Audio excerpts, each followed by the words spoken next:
Welcome to the high speed of Formula 1, where the rubber hits the road and the stars align. During this video, we pose the question of what has happened to Mercedes. Why has Mercedes, the powerhouse of innovation and engineering, struggled with F1's current era and latest rule changes so far?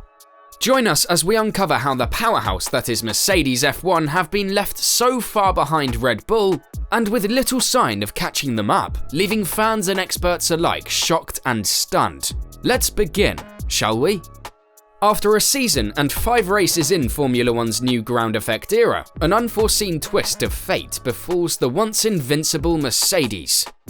Among the exciting fights, this former ruler is embroiled in a never-ending battle to retake its throne. Mercedes have won only 1 race in this new ground effect era period, while finding itself even further behind Red Bull's scorching pace in 2023 than during its unpleasant awakening in 2022.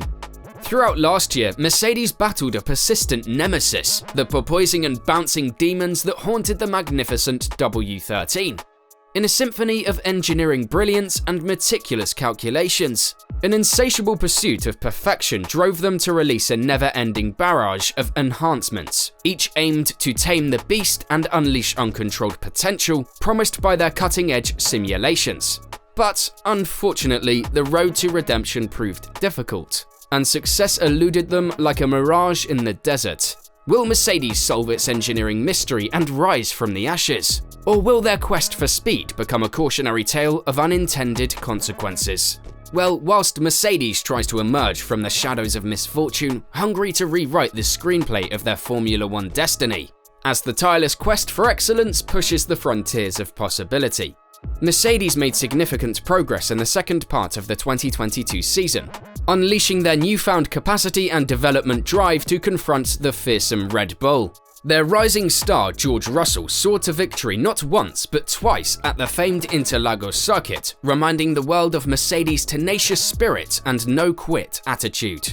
However, as the 2023 season began in Bahrain, a tragic twist of fate captured them, forcing them to abandon the zero-pod concept and admit they had got it wrong and needed to move in a different direction. Their dedication to their original W14 concept proved a double-edged sword as they watched their fortunes crumble helplessly. Now, with development at the factory going full steam ahead, Mercedes craves the taste of glory on a more consistent basis. A single second-placed finish from Lewis Hamilton in Melbourne serves as a sobering reminder of their current predicament. The team's worst podium drought at the start of a season since 2012. But they have not succumbed to defeat yet. They begin on a courageous voyage of change with an unyielding drive racing through their blood. Mercedes has unleashed a precisely constructed development of improvements to modify their W14 and forge a new development direction. Will these premeditated maneuvers be decisive in their drive for dominance? Only time will tell. The scene was prepared, and the world held its breath in anticipation of the now cancelled Emilia-Romagna Grand Prix, slated to feature their new innovation. At this historical event, a new dawn would have broken before our eyes, revealing Mercedes' ambitious first steps towards atonement. The W14 would be graced with new sidepods, front suspension, and a floor precisely built to defy the rules of aerodynamics, leaving us all in amazement. This dramatic reveal represents a watershed moment for Mercedes, a leap of faith into unexplored terrain. Well, Red Bull has become the untamed beast Mercedes longs to tame. They need the elixir of triumph, and their new path promises a fight to rival the gods of speed.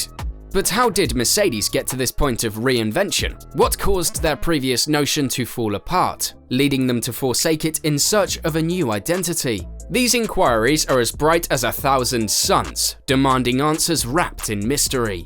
In a world where innovation is king, Mercedes dared to forge a path less travelled, distinguishing itself from the traditional Red Bull method that has become the standard for greatness.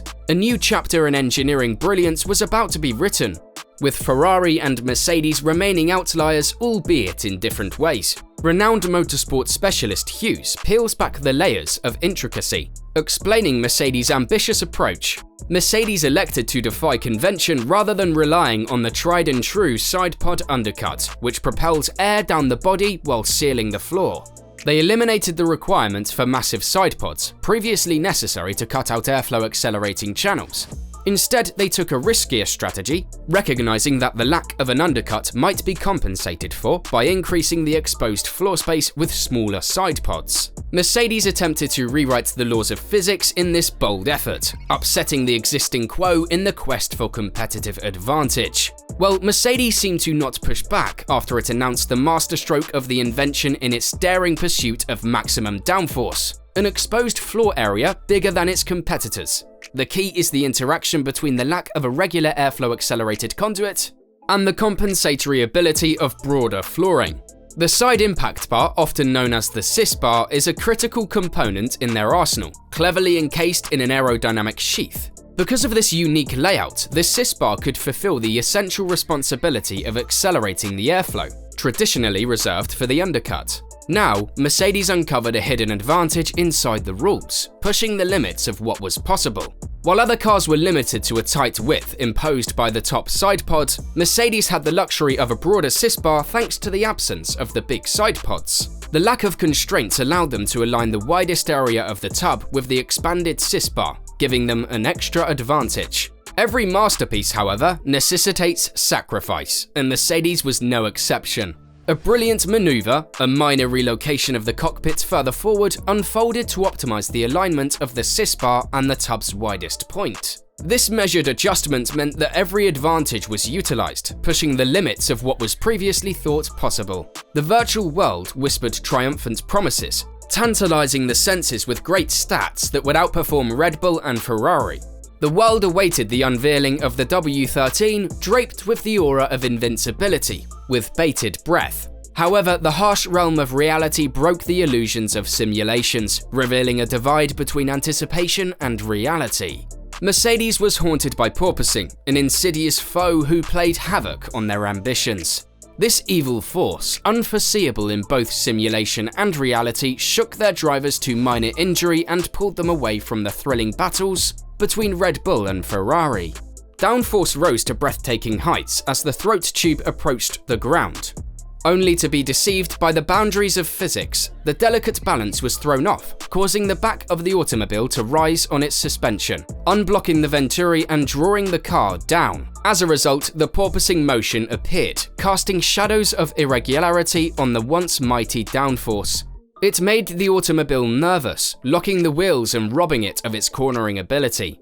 The effects of porpoising were amplified by Mercedes' distinctive design and the large exposed floor surface. The floor acted as a cantilever as the car was dragged down, bending under tremendous strain. Mercedes found refuge in two cures to escape the clutches of this nasty phenomenon. First, a stronger and heavier floor brought some relief, hinting at stability. The second need remained elusive, a higher rear ride height. The design of the gearbox pickup locations made this achievement impossible, putting Mercedes in a bind. The suspension must be substantial to prevent the automobile from running too low and succumbing to the forces at high speed. However, this solution gave birth to a new ailment: bouncing. Now, stiffer than the tyre sidewalls, the suspension threw the entire vehicle into a cyclic symphony of vertical oscillations. The harmonious resonance between automobile and track resulted in a new set of constraints similar to its predecessor, porpoising. Slow turns revealing an unsettling trait, a lack of feel that made the car unpredictable, resisting attempts to understand its intentions. It sat on the straight, held back by the necessity for a larger rear wing due to the decreased underbody downforce. Despite the difficulties, a ray of hope shone through. The reinforced floor, a tribute to its high-speed prowess. The question is why they stuck with their poor model for a second season, despite Red Bull's evident dominance. The appeal of notable wind tunnel simulation figures drew Mercedes in, enticing them with fantasies of unrivaled superiority. The new W14 kept the heart of its aero philosophy, while adding a redesigned rear suspension and gearbox, opening up a world of options. The car became more drivable due to the regulation changes designed to combat the dreaded porpoising issue. Mercedes appeared to have solved the code, but fate had other intentions. The constraints of their aircraft idea emerged from the shadows, revealing a more profound truth. The bare floor and wide sysbar needed to be more sufficient to compensate for the absence of the revered undercut channel. On the other hand, Red Bull leveraged the strength of their suspension setup to reduce pitch and dive. Mercedes was starving for low airflow, slipping behind in high-speed downforce, an unexpected turnaround from the previous year. While it can compete with Ferrari in straight-line speed, it pales in comparison to Red Bull and its brilliant DRS stall. However, not everything is lost. After the pain of a delayed debut, the improved Mercedes promises a glimpse of compensation, prepared to make its spectacular appearance at the Monaco Grand Prix. Side pods, bodywork and floor modifications pique our interest. Still, the front suspension contains the key, a hidden component that has driven the Red Bull concept to unprecedented efficiency. Will Mercedes follow suit, using anti-dive geometry to capitalize on aero advantages? The stakes are high because such a maneuver may set off a delicate dance between braking, front tyre warm-ups, and potential issues that must be resolved.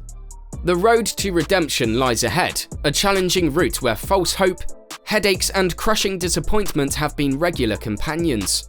Let's wait for Mercedes to reveal its potential, a makeover that might launch them back into the title contention. Will this update be a watershed moment for their prowess in the modern ground effect era? Will it vanish into obscurity, a mere footnote of their tragic story? Only time will reveal the entire essence of this chapter, as Mercedes navigates the turbulent waves of Formula One's ever-changing terrain. Until next time, it's a wrap for now.